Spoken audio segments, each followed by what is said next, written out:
like plants, so men also grow, some in the light, others in the shadows.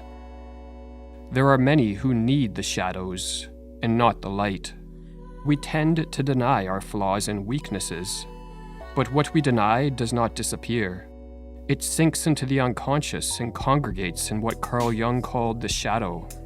Confronting the shadow and integrating its elements into our personality is a means to rejuvenate our life and heal a divided world. Only the man who goes through this darkness, writes Jung, can hope to make any further progress. For a shadow to be cast, an object must impede a path of light. The object that casts our psychological shadow is our persona. The persona is a kind of mask, designed on the one hand to make a definite impression upon others and, on the other, to conceal the true nature of the individual. The construction of our persona begins early in life as we learn which elements of our character garner approval from family members, peers, and society at large, and which are rejected. The former we integrate into our persona. The latter we hide behind this mask. Over time, however, so as not to feel like a fraud, most of us identify with our persona and in the process hide unwanted character traits not only from others, but also from ourselves. These character traits are repressed and congregate in the unconscious to form the shadow.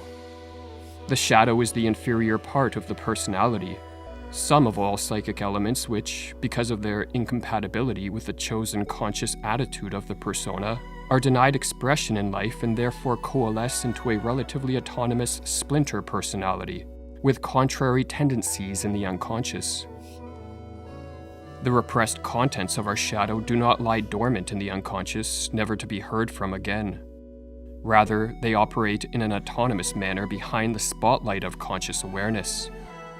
One way the shadow manifests itself is through projection, wherein we perceive in other individuals, groups, nations, races, or political parties the weaknesses, faults, and evils that reside within ourselves. Or as Jung put it, we still attribute to the other fellow all the evil and inferior qualities that we do not like to recognize in ourselves, and therefore have to criticize and attack him, when all that has happened is that an inferior soul has emigrated from one person to another. The world is still full of scapegoats, just as it formerly teemed with witches and werewolves. At times of stress or conflict, when our conscious mind is unable to keep the doors of the unconscious closed, the shadow reveals itself, and often with damaging consequences. There are patients who boast that for them the shadow side does not exist. They assure us that they have no conflict, but they do not see that other things of unknown origin cumber their path. Rather than denying the shadow, we are far better served by shining a light on this dark side of our character. Confronting the shadow begins with accepting its existence and realizing that the personality we portray to the world, and our conscious sense of self, does not represent us in totality.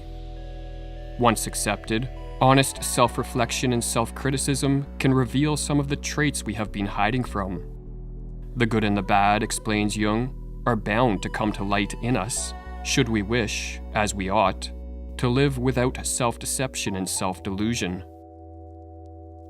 The shadow, writes Jung, does not consist only of morally reprehensible tendencies, but also displays a number of good qualities, such as normal instincts, appropriate reactions, realistic insights, creative impulses, etc.